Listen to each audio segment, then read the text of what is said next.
Hello again, once again. It is the Fantasy Slant powered by Pro Football Focus and brought to you by DraftKings. I'm your usual host, Michael Moore, along with my usual co-host, Russell Clay. Hello, Russell. Howdy.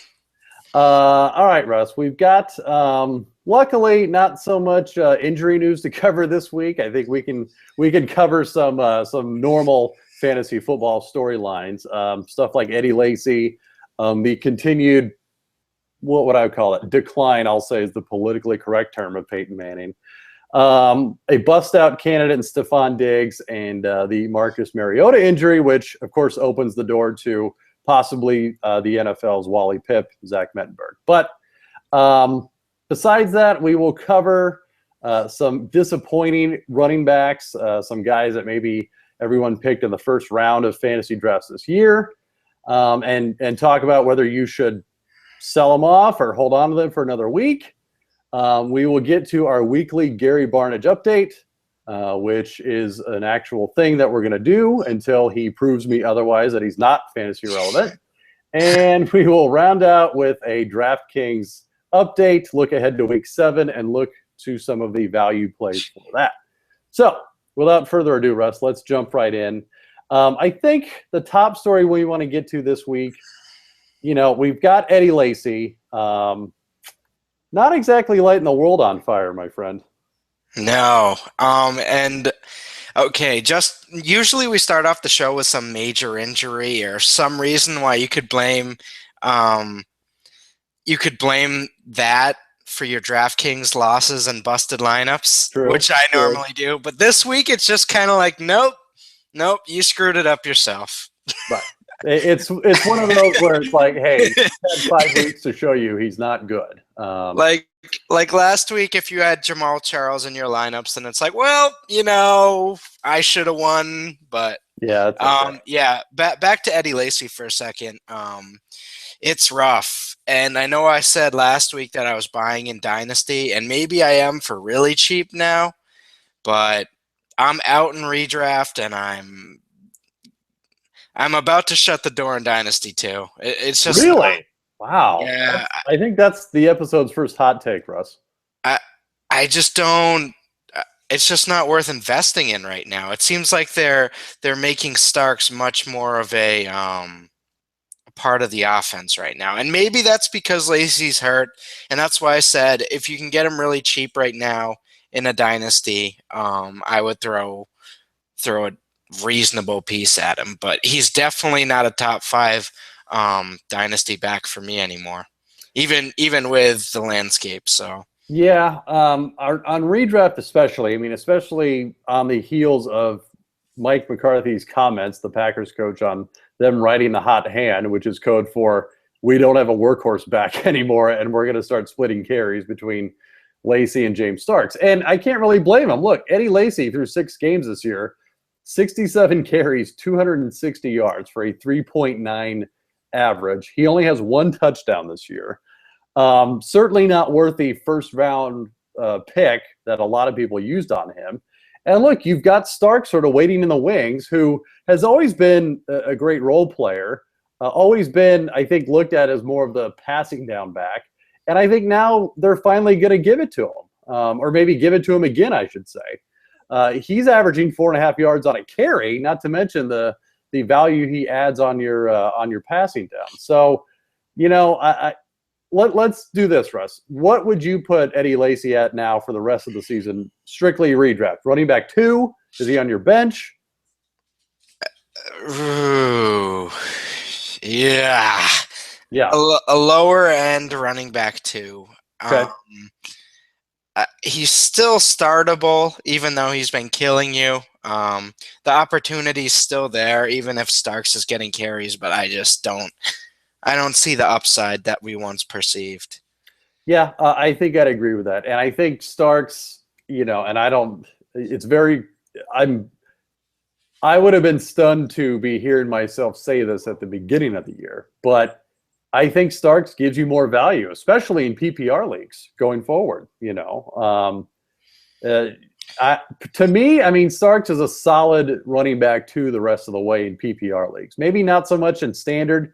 He's probably more in line with the flex position, but for PPR in that offense, look, Aaron Rodgers, I'm not going to say he's completely devoid of options there, but it's getting pretty close. Okay. This Eddie Lacy thing sort of defines how the Packers skill position players, it's like how it's gone this year. Right.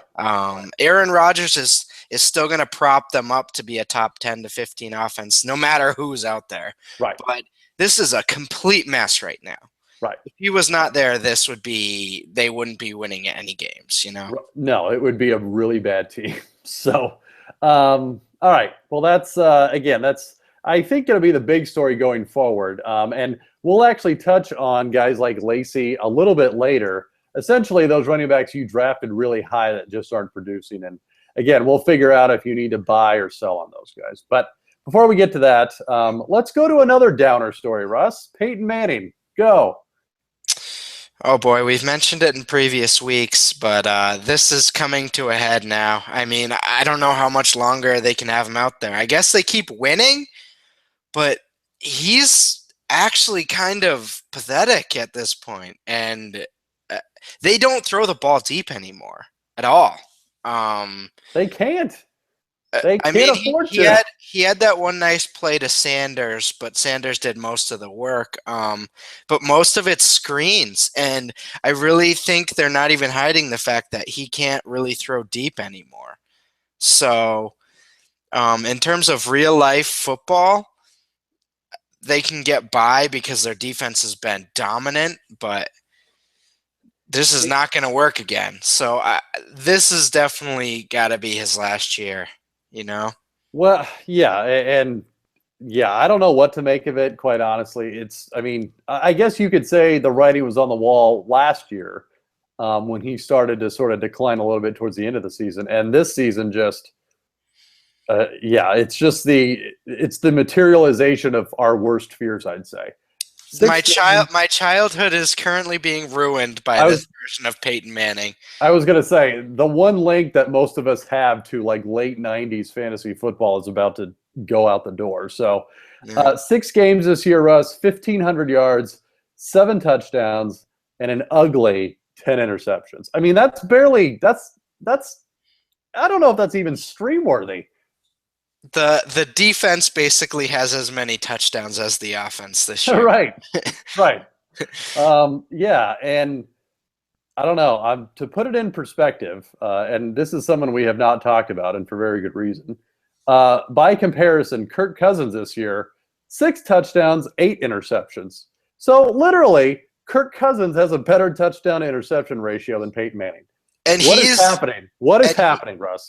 He hasn't had that tough of a schedule so far. So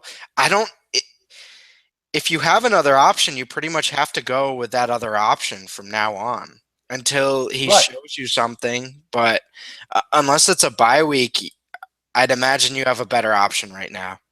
Well, and more importantly, Russ, we know what Peyton Manning is now, but what does this do to the guys around him? And we'll get to the running game again in a little later, but specifically, you've got Demaryius Thomas, who, to me, physically is still a wide receiver 1. But for guys like him and Sanders, who, let's face it, their value is entirely contingent on how well Peyton Manning's throwing the ball. What does this do for you with them? Where are you putting them the rest of the way in redraft leagues?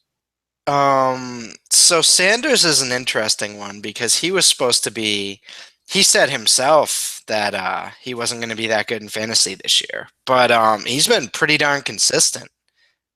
He had 100 yards and a touchdown this week. So I think he should continue to get 6 or 7 receptions for 70 or 80 yards a game, I don't see why he wouldn't still end up with 1,300-ish yards. So it hasn't – the Peyton decline hasn't seemed to affect him. Demaryius is going to get killed with the touchdowns. Right. The yards are still going to be there. I still see him getting 12 to 1,300 yards, but the touchdowns probably aren't going to be there this year. And by probably, I mean the touchdowns are not going to be there. Right. That's not even a hot take, Russ. That's just a very informed decision. So right. It's not good. He doesn't have that high-end wide receiver 1 upside anymore. He's more like a wide receiver 8 to 12, somewhere around there. Okay. All right. You know what? I'm gonna mix up the agenda a little bit because this is just too darn depressing, Russ.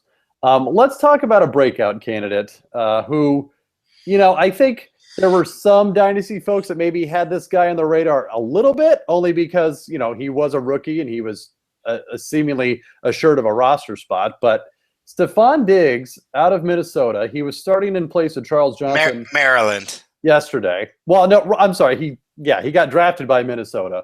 Oh, yeah, Yeah, yeah. played college at Maryland, but he had an awesome game yesterday. 7 for 129, an 18-yard average, and it wasn't necessarily a fluke. He came on in Charles Johnson's absence the previous game 2 weeks ago and had 6 catches for 87 yards, well outpacing Mike Wallace across from him. So. I guess my question is, Russ, are you buying on Stephon Diggs and redraft the rest of the way? I am. I mean, it would seem weird that Charles Johnson might be out of a job, but this might really limit his role going forward. Because even when he was playing those first few weeks, he didn't look too good. So Diggs has kind of saved Teddy Bridgewater a little bit. He has not looked good at all this year, and I haven't seen many people talk about that, but it's been a real sophomore slump for him. He's lucky Adrian Peterson's back. But yeah, in terms of Diggs, college production wasn't that great last year because he was recovering from an ACL injury. But 2 years ago, he got off to a ridiculous start, and I then he got it. tore, No, and I then got he it. The people at home got it too. It's okay. and then he tore his ACL in the middle of the season. So his true freshman year, he was awesome. So that junior year where he wasn't 100% kind of made him drop to the 5th round. Otherwise, he would have been a lot higher drafted. So where do you think he tops out then for redraft leagues, Russ? Is he? Would you buy him as a wide receiver 2 right now, or a wide receiver 3 still? Yeah, he's a flex right now. Okay. He's still gonna have to compete for targets with all those guys, and they're probably gonna be run heavy still. So yeah, he's a flex, maybe low end wide receiver 3. But hey, if you can get that on the waiver wire right now, there's quite a few fantasy teams that could use that, I was as going to a say, safety valve. yeah, he is probably going to be the top waiver wire ad of this week anyway. So be sure to get your claims in now. One more injury note, Russ. Marcus Mariota had a grade 2 sprain yesterday. Let's see, in his knee. He took a pretty good hit from Yeah. Oliver Vernon. So what does this do, I guess, for the Titans for you? I mean, it's not exactly like they were blowing the doors off fantasy-wise this year, but you're going to have Zach Mettenberger in there now for what looks like at least a game or two. Does this move the needle at all for you on the Titans, either up or down? This stinks. Yeah. I was really excited about Mariota this year, and he was doing really well. The receivers, it's been interesting to track how they're sort of maneuvering this. Like Dorial Green-Beckham's starting to get more snaps. They're starting to throw to Justin Hunter a little more. It's just a stay away right now, especially in a redraft. There's just really nothing. Kendall Wright hasn't really gotten more attention after his first 2 really nice performances. So it's kind of an avoid. The running backs are a mess. Like, they're better. They're an improved team, but it's not really translating to fantasy production. Yeah, I think that's the takeaway from all this. They may be a decent team in real life, but as far as any fantasy production goes, I think Other than Delaney Walker. Well, yeah, that's true. I love Delaney. Yeah, he's very underrated, and I put him firmly in that gluttony of lower end tight end ones that you could probably roll with every week. But yeah, so it's really unfortunate for Mariota. He was putting together, I would say a decent rookie year. But yeah, for him to be out a week or two, again, I think he's back squarely in the streaming conversation. So it's gonna be weird when Brady and Peyton are gone, And these Tom young Brady's not going away, Russ. Oh, okay, Telling you hold now. on, hold on. Okay. Hear me out. But in a few years, what is the quarterback landscape going to look like? I mean, I was kind of expecting Teddy Bridgewater to take the next step forward, and he hasn't. And Well, it, Tom Brady's going to be around. Okay, he's on that whatever it is, that vitamin juice, water, whatever that he does. So, he and looks amazing. he's still going to be pissed off then too. That's how he's getting through this season. That's my theory. He's in full on pissed off mode over Deflategate, and he's just saying screw you to everyone. It's no different than in '07 after they got caught with the tapes, where he just went on his run of like 50 touchdowns and 5,000 yards. He has an uncanny ability to just like turn it on whenever he feels like it's appropriate. It's amazing. It's insane. My point is he'll be 50 and pissed off that people are telling him he can't do it, and he's going to do it. Believe me, in Dynasty, he's just as good as Jameis Winston right now for me. So, all right, that may be not true, but still, you get my point. He hasn't looked that great either.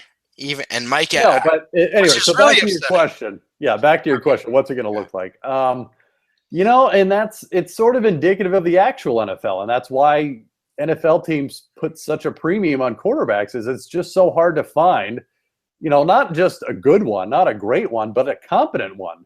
That won't turn the ball over, that can move the chains, even if they're not throwing for 4,000 yards and 40 touchdowns. Believe me, I think teams would take a guy that at least gets them first downs and at least scores 2 touchdowns a game, It's like we have Luck and Rodgers, but behind him, and then Rivers and Eli, they're all getting older too, Yeah.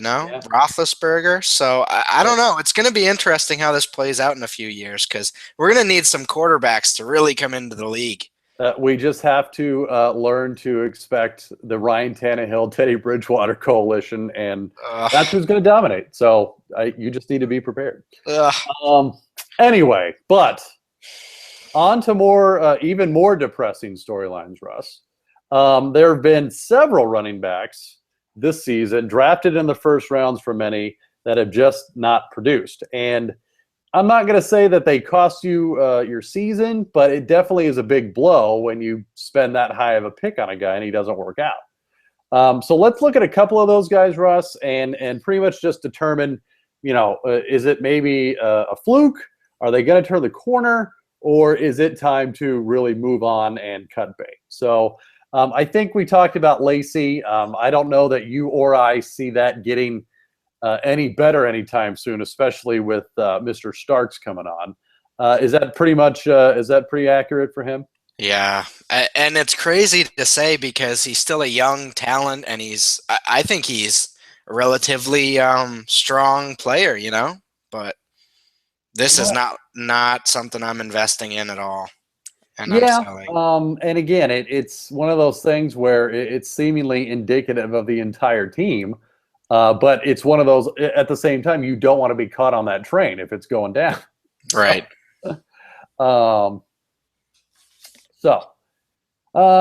Let's see here. Let's move on to C.J. Anderson, who potentially could take the mantle for most disappointing high running back taken this year.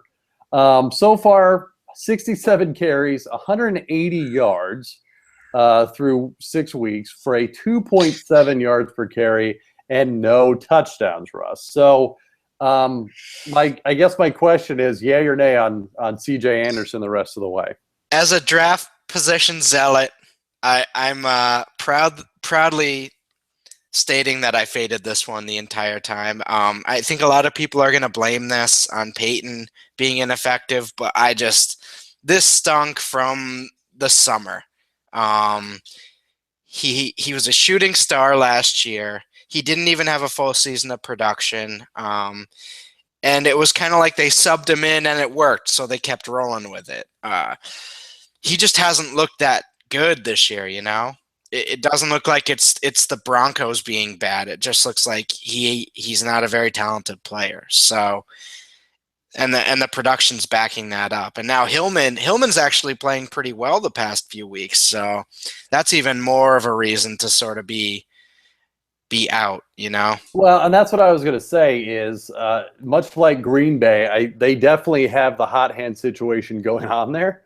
And Ronnie Hillman is definitely siphoning off carries from CJ Anderson. I mean, Yeah. look, you draft a guy in the first round to be your workhorse and to get a majority of the carries. You don't draft a guy to have a 50-50 split. You just, you can get value in other places. So, yeah, I think I'm dumping that too. It's one of those things where, if he were the only blotch on a good offense, I might reconsider it. But with that whole offense struggling, I don't see his prospects getting any better over a Demarius or Peyton Manning. I think that offense as a whole is I'm not going to say doomed, but definitely the arrow is pointing downward.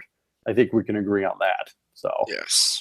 all right. So just real quick, we mentioned Jamal Charles, who quite honestly was producing. Bummer. This is a bummer. Yeah. Yeah, it's one of those where, look, he tore his ACL before. He was higher risk to do it again, and that's exactly what happened. And it's unfortunate, but I guess the advice there is, at least that I would be getting is, or giving anyway, is don't let that deter you from a guy in the future if he had an ACL injury like that. That's what I was gonna say. Process over results. You took a bad beat here. It didn't work out for you, but it was the right play at the time, and it was working out for you. So yeah, don't get mad at yourself for that. That's just kind of the way it goes. So yeah, and especially for a guy like Charles, he was averaging 5 yards a carry before the injury. yeah, He's averaging 5.5 yards a carry for his career. Yeah, number one all time. I think Yeah. first all time in yards Since 2008. That's crazy. Like, who does that? Jamal Charles does. That's it. Yeah, that's literally it. So anyway, but point is, just some friendly advice for the future. Don't let an injury like that deter you from drafting a guy early. As he has shown, even a guy like Adrian Peterson has shown, you can bounce back from that. But on that note, that was last year for Adrian Peterson. Let's talk about this year, Russ. Again, much like the offenses of Denver and Green Bay, it's not as if they're exactly putting up fireworks there in Minnesota. What's your assessment of Peterson? Is he a guy you're holding on to, or are you moving on? In redraft, you're riding it out. I mean, there's no point in trading him now. He's played relatively well. He's put up solid production, and based on this field, that is a big win. Right. But compared to any running back this year, that's a success. For Dynasty, he's looking a little older. He's looking a little older here. He maybe has 1 or 2 years left, and that's it. So if you're in a win now situation, you sort of ride it out now. But I would be okay with selling now in a Dynasty. In a redraft, you that's your choice you made, so you're kind of riding it out either way, Yeah, and look, it's a fairly average season, but only by comparison to other running backs. I mean, for Peterson, it may be a little disappointing, but look, he's still got 400 yards through 5 games, 4.3 yards a carry, and 3 touchdowns. And while it may not be worth a top 3 pick in your draft, I think compared to the guys we've been talking about, you would take that at this point. Right.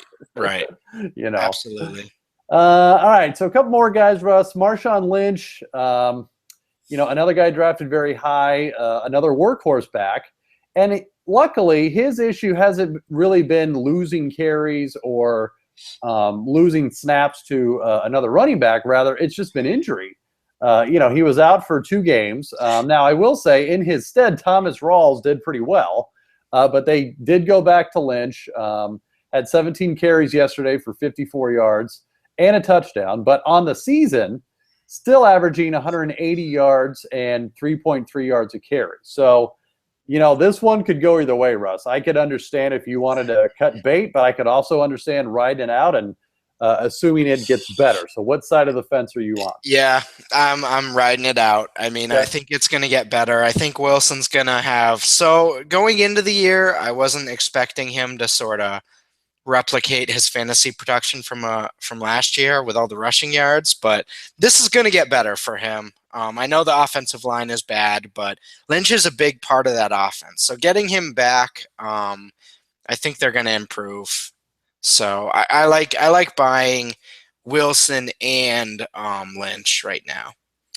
Yeah, I don't want to say can't get much worse for them in Seattle, but I think they would be both prime buy low candidates at this point. And look, Seattle's going to be scraping for a playoff spot the rest of the way. They're going to be playing all out all season long. So and like you said, it could go either way with Lynch, but I think it's worth buying now just for the chance of potentially getting his production from a year ago type stats. If you can get that for the stretch run and you bought him for a cheap piece, then that's a huge win. Yeah, I think I'd agree with that. So, all right. So last guy, Russ, DeMarco Murray, probably, I don't want to say the most controversy surrounding him of all these running backs, but definitely the most headlines this year. And I don't know that any one of us thought that his pace last year when he ran for nearly 2,000 yards was sustainable. But I definitely think we thought he would at least get to 1,000 yards again. But so far through the season, 49 carries, 130 yards, 2.7 yards a carry, and 2 touchdowns. So are we selling DeMarco Murray at this point, Russ? Not selling the player, selling the situation. Okay. And I don't think it's going to get better. I mean, who knows with Chip Kelly? If this situation continues to get bad, he might not be there next year. Right.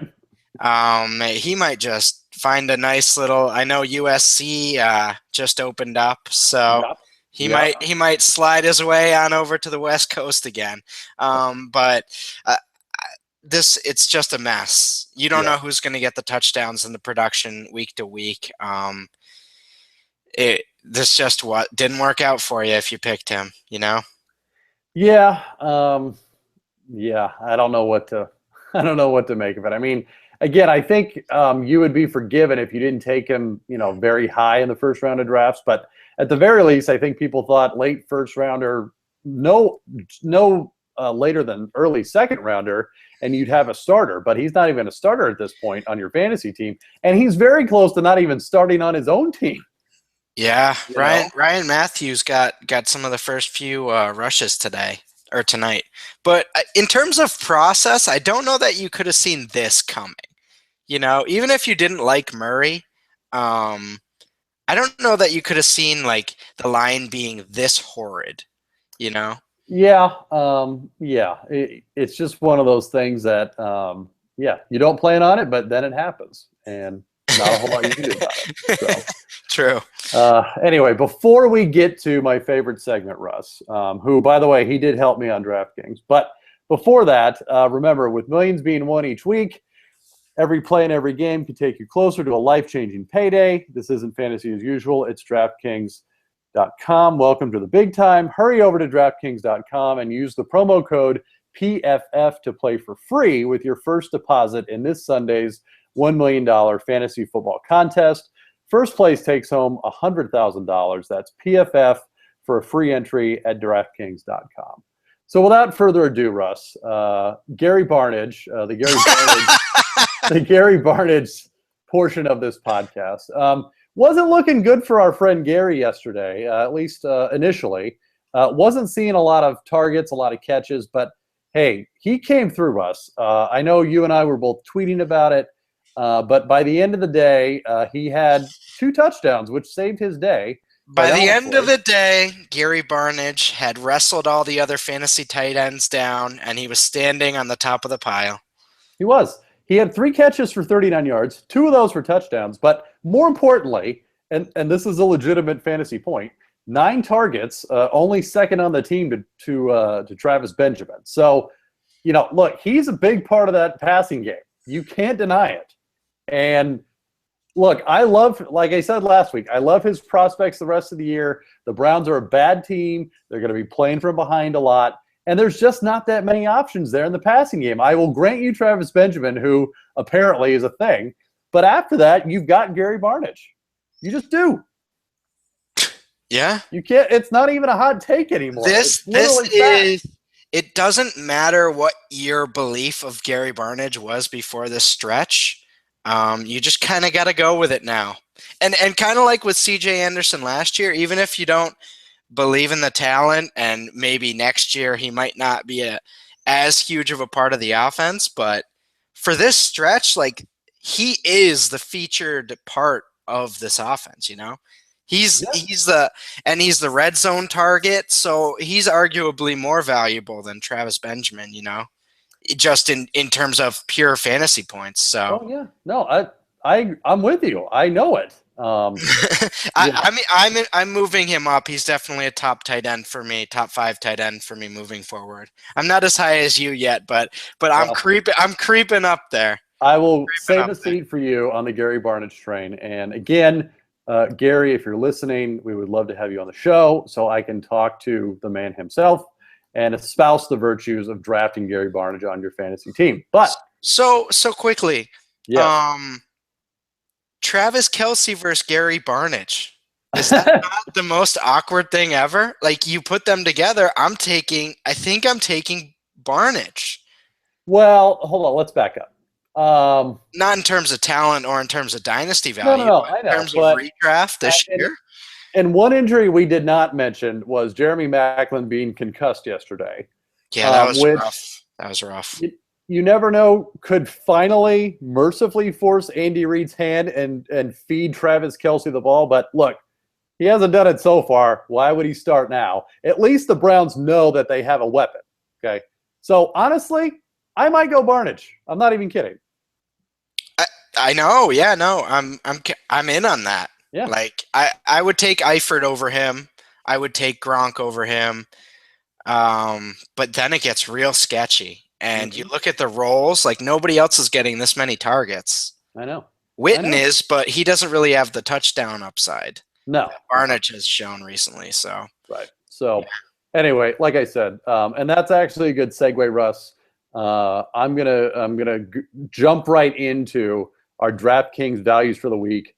Just for the record, Gary Barnidge, the 4th highest scoring tight end, still priced at $4,900. So go get him now while supplies last. Although I will say, if any tight end was going to challenge Gary Barnidge for value, it would definitely be Antonio Gates, who, despite 2 spectacular games so far, is still priced at only $5,000. So that would probably be my choice for especially with Keenan Allen potentially missing some time. That could be a huge value next week. Yeah, and Melvin Gordon apparently loves to fumble, so Phillip Rivers and his 500 yards a game have to go somewhere. Okay, so just be on the lookout. That's all I'll say. All right, so let's keep going down the line, Russ. And some of these, I'm not going to say they're obvious, but they're definitely plays that you need to take advantage of now before the fine folks at DraftKings catch up to you. Martavis Bryant literally picked up where he left off last year. 6 catches, 137 yards, and 2 touchdowns, yet still priced at the low price of $4,700. So if I were all of you listening to the podcast right now, I would go create a lineup and just stick Martavis Bryant in there before I forget, because that is one guy that I will be putting in probably every single lineup. He looked like a gazelle. Did you see that second or the touchdown he ran for? Yeah, the one where apparently everyone forgot to tackle, or he just made them jump out of their shoes, or a combination of both. I think he was moving pretty fast on that one. He was something, man. That was incredible. Yeah, he's pretty good. He's pretty good. All right, so any receivers for you, Russ, that you think the folks at home should go after? Well, we just mentioned him, but I mean, Travis Benjamin is 5,400, and I'm looking at that for cash games, and that looks like a great value to me. He's like the 10th. He's averaging 20 DraftKings points per week this year, and I don't know how you can deny that value. You know, he's a thing. Like, we just have to accept it.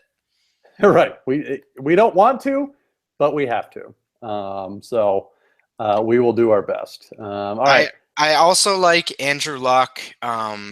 Luck is 7,600.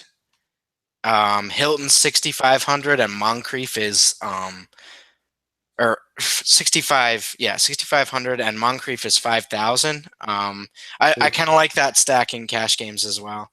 Well, yeah, and Moncrief especially, who I think by all accounts is, if he's not the number one target in Indianapolis, worst case scenario is he's number two. But for the price of 5,200, you can't deny that. I don't know how you can. He's a starter on a high volume offense, and he led the team in targets. Yeah. He had 11 targets and 6 catches for 69 yards and a touchdown. So, yeah, for 5,200, I would be all over that. And Todd Gurley is basically an automatic play. He's only 5,000, and he's going up against Cleveland. Oh no! And he's gotten how many? He's gotten 49 carries in the last 2 games. They're not. Yeah, this could be real. That's going to be bad. That's going to be real bad. So that's like an automatic play this week. I would say so. Another guy that I think people should definitely be on the lookout for, Chris Ivory, who continues to be to bulldoze teams. The third highest scoring running back, yet still only priced at 5,800. Yeah. He does go into New England this week, but again, if anyone recalls what D'Angelo Williams did in week 1 against the New England run defense, it can be thrashed. So I would go with Chris Ivory there. He's still a good value, and he's still a good starter. So I would do that. Any other running backs for you, Russ? So I'm looking at Doug Martin at 4,900, and I don't really know what to think. I have trust issues with him. It confuses you. I have trust issues with him, but after the last 2 weeks, I mean, he's put up like 70 DK points in the last 2 weeks, or the last 2 games he's played. So I think I'm kind of liking him as well at that spot. I mean, Washington had been really good, but they've given up some pretty big performances over the last 2 weeks. Yeah, and look, at 4,900 for a starting running back, you can't lose a whole lot on that. You really can't. So yeah, I think if you went with some combination of Martin, Ivory, and Gurley, and look, even use one of those guys for your flex too, right? Because they're still pretty cheap. And look, all it takes is for them to get a touchdown or two, and you're golden. So. Quickly, Devonta. What are you doing with him? Ooh, like in DraftKings or like in general? In life. Let me say this about DraftKings. It's my personal philosophy, and this is just my philosophy, to not spend big on those high-priced running backs, because to me, it just seems like they're the most likely to disappoint you, at least on that top level. You know what I mean? And it seems like you can always find good values at the cheaper level, especially because you've got guys hurt all the time, and you just plug a starter in. I mean, look what Carlos Williams did a couple weeks ago. Or look what Devontae Freeman did, when he first started filling in for Tevin Coleman. It always scares me to spend that much on running back, because it seems like they're the least likely to give you return on investment. So with that said, Freeman, even though he's the highest scoring running back, he's also now the second highest price running back I would probably personally avoid. Fair enough. I'm not denying it anymore. He's averaged like 35, 38 points a game the past 4 weeks, and I've faded him because I'm a Tevin Coleman truther. But it's Tevin Coleman truthers. We got to unite and just give up the fight for now. I think Coleman will eventually play a role, but I don't see why they would go away from what Freeman's doing right now. Yeah, it's pretty much. Well, the one thing that I will say that does scare me about Freeman is, with Coleman back, look, Freeman, I think, has rightfully earned the passing down role. Okay, he's got, even yesterday, 8 catches for 50 yards. That is impeccable production for a running back. But it still concerns me. I don't know that they're just going to hand the full-time job over to Freeman. especially when they got Coleman healthy. I mean, look, I think they would ideally love Coleman as the change of pace guy for this year anyway. But, yeah, with Freeman, I don't know. I'll tell you what, they were using him pretty well. They gave him 4 rushes on that Thursday game. And I think around 9:30 on Thursday, a piece of me was lost that I'll never get back on that Tevin Coleman 18-yard run where he just fumbled at the end of it, and you were just like, all right, it's over. This is done. His 2015 is officially done. It's done. We need to welcome Devontae Freeman as our new overlord and just be happy with it. So right. All right. So to round this out, Russ, quarterbacks, several good options. The aforementioned Phillip Rivers, the second highest scoring quarterback in DraftKings, yet still only priced for $6,500. Another name on here. Let me get your thoughts on this. He's turned in a couple good performances the last couple weeks. I did not know this, but apparently he's the 5th highest scoring quarterback in DraftKings this year. Mr. Blake Bortles, priced at $5,400. He's at home this week to Buffalo. I don't know. What do you think about Bortles and DraftKings and redraft? I kind of like it. Allen Hurns has emerged as a nice number 2 receiver. Allen Robinson has been playing really well. And Julius Thomas is back. So this is a nice little situation for that offense. They've been playing really well. And especially if they get Yeldon back in the next few weeks, because, I mean, you don't want Toby Gerhart doing anything in an NFL game. So, but yeah, no, I like that. Do not draft him in DraftKings this week, whatever you do. I like that offense, so I do like him for that price. I don't think you want to throw him in a cash lineup necessarily, but if you're making tournaments, I definitely throw sort of either him and Allen Robinson or him and Hearns or some combination like that, and that could really work out for you. Yeah. Believe me, I'll have a lineup or two with him. It's not a bad thing to roll with. Let's say right. That. So. All right, Russ, any other DraftKings values for this week? Carson Palmer still 6,700, and he's playing Baltimore at home. That's money. That'll be good time. Yeah, that's a cash game play right there. Like, that's automatic. He's going to get over 20 DraftKings points, pretty much guaranteed. I would think so. Yeah. I mean, look, still a lot of good values, and even though the sort of early season flukes have now caught up with the pricing of DraftKings, there's still going to be a lot of guys that are undervalued. And then you obviously can't discount the fact that some guys are going to miss time, some guys are going to get hurt, and there'll be some reserve stepping in that, is super cheap that you could ride for a week or two. And again, that's the whole point with, whether it's DraftKings or the other daily sites is, hey, it's only 1 week. So. Right. But. Absolutely. All right, Russ. Well, good deal. We covered. I'm not going to say it was the most optimistic episode we've had, but look, we had to dispel some truth for these people, and I think we did that. So, sometimes you got to go into the dungeon. Some weeks are just rough. Yeah, and look, to borrow a phrase, the night is darkest before the dawn. So, to everyone out there who got the Batman reference, just hold out hope. Gary Barnage, tweet me, please. We will get you on the show, no problem. Until next week, he's Russell Clay. I'm Michael Moore, and we will see you next time.